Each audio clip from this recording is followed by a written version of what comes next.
Escolas espíritas. Afinal, qual a importância delas para as instituições? A TV Web Luz, com grande satisfação, está recebendo José Eugênio Soares, membro da Aliança Espírita. Eugênio, nós gostaríamos que você inicialmente falasse um pouco sobre a instituição a qual está ligado. Boa noite a todos, é um prazer estar aqui com vocês. O Benê falou sobre a minha instituição, que é a Aliança Espírita. Está trabalhando desde 1973 e somos muitas casas espalhadas hoje pelo Brasil. Só em São Paulo, na capital, temos por volta de 100 casas e mais no interior de São Paulo.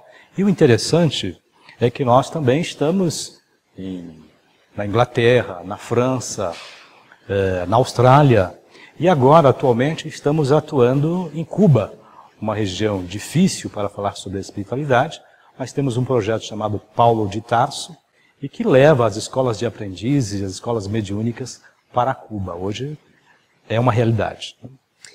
E com base na sua experiência pessoal, gostaria de perguntar qual a importância das escolas espirituais? Bom, esse é um assunto bastante extenso, né? Mas nós diríamos que falamos escolas espirituais, na verdade, porque elas são escolas de evangelização. Então, nós temos, por exemplo, as escolas infantis, que são a evangelização infantil, a escola pré-mocidade, a escola mocidade, a escola de paz, a escola propriamente dito, que é a escola de iniciação espiritual, e a escola de médiuns. E depois, as outras coisas que dão suporte, por exemplo, cursos para exposição, enfim, né, para preleção, vários outros. Né? Mas, tamanha a importância da escola de evangelização dentro do centro espírita, ou dentro da aliança espírita, porque nós entendemos que naquela conversa, por exemplo, de Jesus com Nicodemos, Nicodemos era um homem muito sábio, tinha muita informação, e quando ele tem o diálogo com Jesus, né, ele, com todo o seu conhecimento, mestre que era naquela época, ele não entende as palavras de Jesus sobre reencarnação. Então, trazendo este assunto para hoje e colocando dentro da escola, nós vamos perceber que nós falamos muito sobre a vida espiritual, mas conhecemos quase que nada. Né? A que isso se deve, hein? Qual o motivo disso? Olha, eu acho que são inúmeros fatores. Né? Eu acho que o preponderante aí é talvez a oferta. Né? Por exemplo, hoje a TV Web Luz dá a oportunidade de esclarecermos sobre o que é uma escola de iniciação espiritual. E que deveria ser divulgado facilmente, né? E isso nós temos dificuldade. O movimento espírita ele é tímido, né?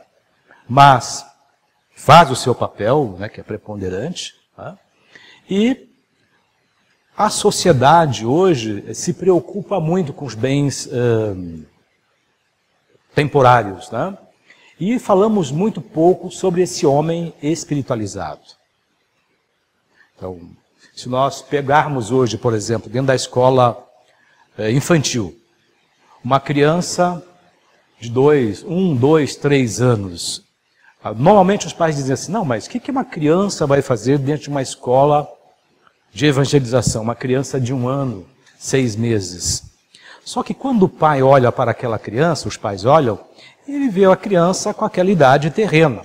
Mas sabemos que a idade espiritual desta criança é milenar. Então ela não terá dificuldade nenhuma em assimilar o conhecimento espiritual. Olha, eu gostaria de perguntar exatamente isso. Já se afirmou, e eu acredito que com bastante razão, de que a maior parte dos frequentadores das casas espíritas não são espíritas, são simpatizantes. o movimento espírita, ele reúne um número pequeno de pessoas se atentarmos para a quantidade, Sim. que diríamos grande, né, de pessoas que acorrem às casas espíritas. Verdade. Na verdade, o público espírita, ele é composto de grandes curiosos, de grande curiosidade, né? Porque a curiosidade é que movimenta o indivíduo, né? E ele chega até a casa espírita, então, através da sua curiosidade, ele percebe que a casa espírita tem o que oferecer, tem o que dar, que é o mais importante. Por exemplo, você que está em casa, se nós perguntássemos aqui hoje, você sabe onde é que você estava antes de você se alojar no berço da mamãe? Você sabe se este momento da sua vida é a primeira vez aqui no plano terreno? Ou teve outras oportunidades? Aliás, quando foi que você surgiu pela primeira vez na vida? Perfeito. Então, o centro espírita tem esse papel muito importante. De esclarecer, né? Não só de esclarecer, mas de levar o indivíduo a buscar respostas que possam satisfazê-lo. Né? Que possa conjugar a literatura religiosa com a prática. Esse é um papel importantíssimo. De curioso, ele passa a colaborador. Então, isso aí explica, né, a razão a importância, né, das escolas espirituais. Sim, porque o curioso, quando ele vem para dentro da casa e a casa faz essas propostas, é muito real. Né? É muito real. Então ele vai para a escola e aceita o convite da escola de iniciação espiritual. E lá na escola de iniciação espiritual, ele vai conhecer tudo. Tudo. Tudo sobre si, na verdade. Né? Essa é a grande... Né? Porque é isso que o Espiritismo propõe, que o indivíduo possa se conhecer. Né? Uma escola de iniciação vai falar sobre a religiosidade, sobre o ponto de vista da religião, da filosofia e da ciência. Mas o indivíduo que participa da escola, ele vai poder adentrar esse assunto com a maior naturalidade. Com a maior naturalidade. Se ele, por exemplo, não entende, não é claro para si a reencarnação, com o passar das aulas, do esclarecimento, ele vai agregando valores para perceber que a sua vida não começou aqui, mas também não termina aqui. Em pouco tempo ele consegue se esclarecer sobre isso. Então, e resposta até para as suas dificuldades, né? Também. Porque ele deixa de se achar uma vítima, né? Por não compreender as adversidades da vida, né? E o papel realmente de confortar aquela pessoa, acolhê-la, né? Quando ela entra numa casa espírita. Né? Sim, sim. Muitos. Eu ouço um companheiro que ele chega na casa curioso, hoje ele fala para a gente assim: eu, graças a Deus, já saí da fila do pedinte. Porque está colaborando. Né? Então, eu acho que é um encontro singular. Porque quando ele participa da escola de iniciação espiritual, ele vai se descobrindo e ele descobre uma coisa muito importante, que o lar é o maior laboratório da face da Terra. E aí as coisas começam a acontecer, porque a escola de aprendiz, ela provoca um movimento no indivíduo, que ele chega em casa, às vezes, ele até vai fincar uma bandeira lá na sala e diz assim: agora eu sou espírita e as coisas têm que ser assim. Mas no momento seguinte ele percebe que é um processo. Né? É preciso se reformar, é preciso ter novas maneiras para pensar sobre a vida, é preciso oferecer alguma coisa todos os dias. Né? Então, algumas encruzilhadas que nós, por mais que a sociologia, a filosofia, a ciência tentam nos trazer à baila, dificilmente nós conseguiríamos responder se nós não estivermos comprometidos com a nossa transformação moral. Eugênio, quando nós falamos escolas espirituais, né? Não seria aí, até por conta até dessa diversidade, ter gerado algum antagonismo entre uma instituição e outra? Eu estou dizendo isso pelo seguinte: algumas casas se atêm a determinadas, têm determinadas posturas e tem aquilo como muito caro, né, na condução dos seus trabalhos. Isso tem provocado alguma divisão ou, de certa forma, sobraria um espaço para se pensar lá na frente numa aproximação, uma troca de experiências, se isso efetivamente tem acontecido? Sim, nós temos o movimento espírita, hoje ele é muito grande, tem uma diversificação, né, enorme. Uhum. E nós temos maneiras de trabalhar ou maneiras de conduzir as escolas que às vezes são diferentes. A Aliança tem um propósito, tem um objetivo, a Federação tem o seu, a USE, o Setor 3, mas eu acho que isso é um chamamento, na verdade, para o diálogo. Né? Porque quando nós nos sentimos um pouco desconfortável perante, seja ela qual for a situação, o espírita tem isso de bom, vai para o diálogo. Então, por isso que o movimento espírita só tende a crescer. Vagarosamente, bem é verdade, mas vem crescendo ao longo dos anos, porque tem essa facilidade, né? Uma casa conversar com a outra, uma casa servir a outra, um movimento apoiar o outro, né? Nós ficamos admirados, por exemplo, com o movimento da USE em Guarulhos, a mocidade. A mocidade em Guarulhos é uma maravilha. USE está de parabéns, porque realmente os nossos jovens precisam de um movimento dinâmico. Na Aliança, nós também temos o movimento da mocidade, que é um pouco, mas é bastante movimentado, né? Então, essas diferenças, às vezes, mocidade aqui, escola lá, ela propõe o diálogo, sempre tem uma conversa, sempre tem uma troca de experiência que vale a pena. Eu acho bastante interessante você observar isso, porque, claro, a gente tem que reconhecer que há algumas pedras no caminho. Sim, né? não tenha dúvida. Uma preocupação particular minha é com as crianças, né? Como inseri-las nesse processo. Que a gente nota que algumas casas gostariam de introduzir a evangelização infantil, mas encontram dificuldades. Verdade. Até por falta de formação de educadores nessa área. Isso é né? verdade, verdade. Uhum. Mas,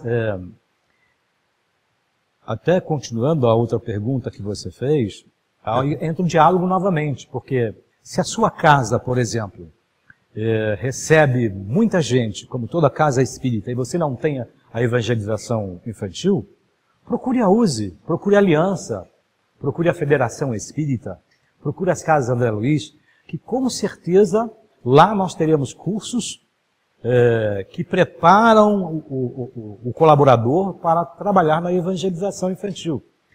Mas não só a escola com as crianças, a escola de pais, né, porque estão linkadas uma com a outra tranquilamente, porque como é que o pai vai se relacionar com a informação que a criança recebe na escola, né, se ele também não se preparou? Eu acho bastante importante você falar do caso da escola de pais, né? Porque é sempre...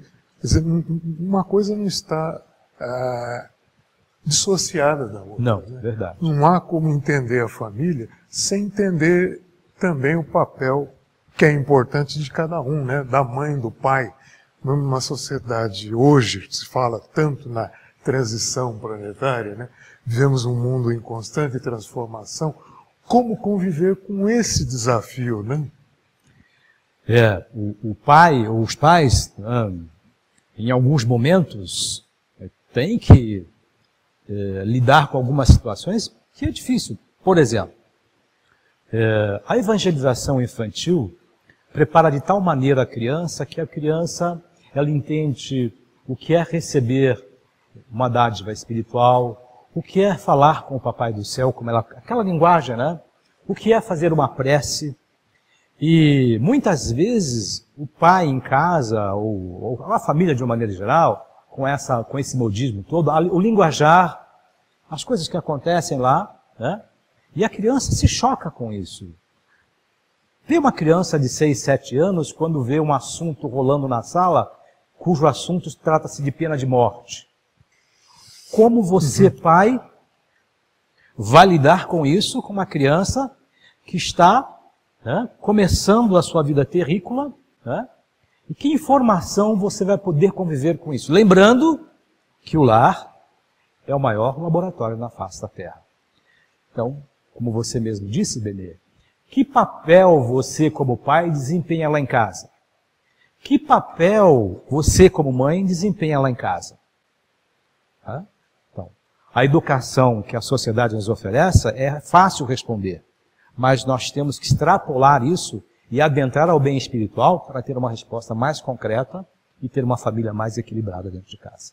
Com base na sua experiência pessoal, você citaria algum caso que você gostaria de falar com tranquilidade?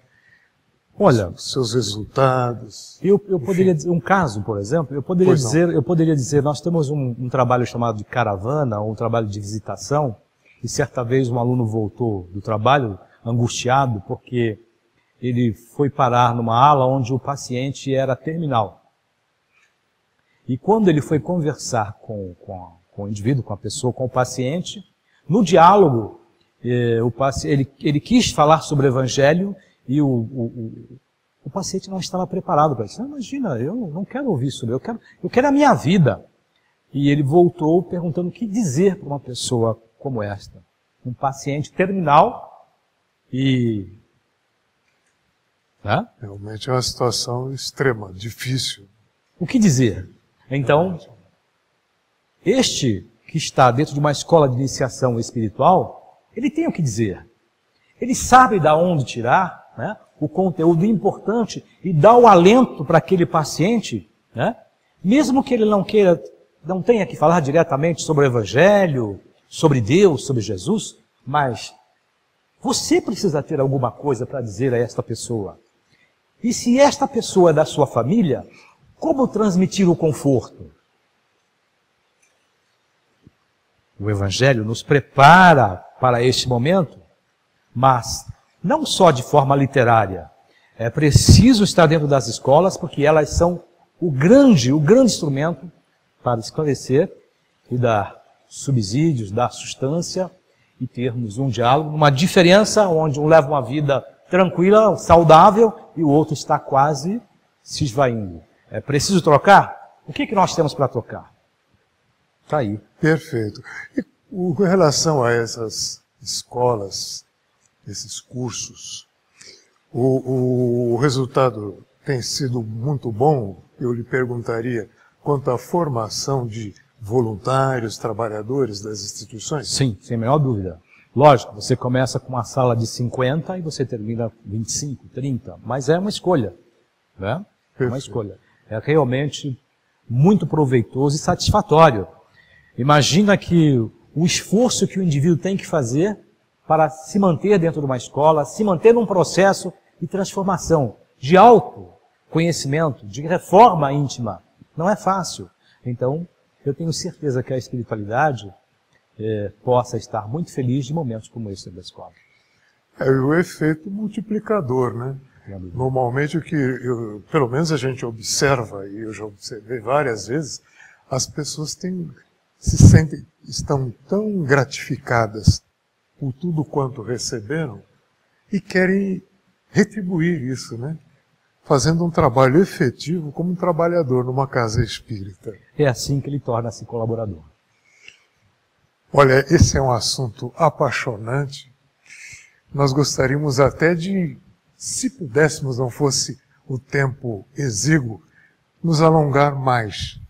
Mas só temos a dizer tudo o que foi dito aqui.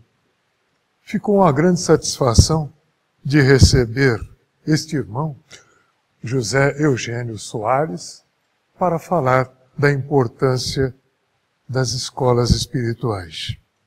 Para você que nos tem acompanhado durante todo esse tempo. Obrigado por sua audiência e até breve.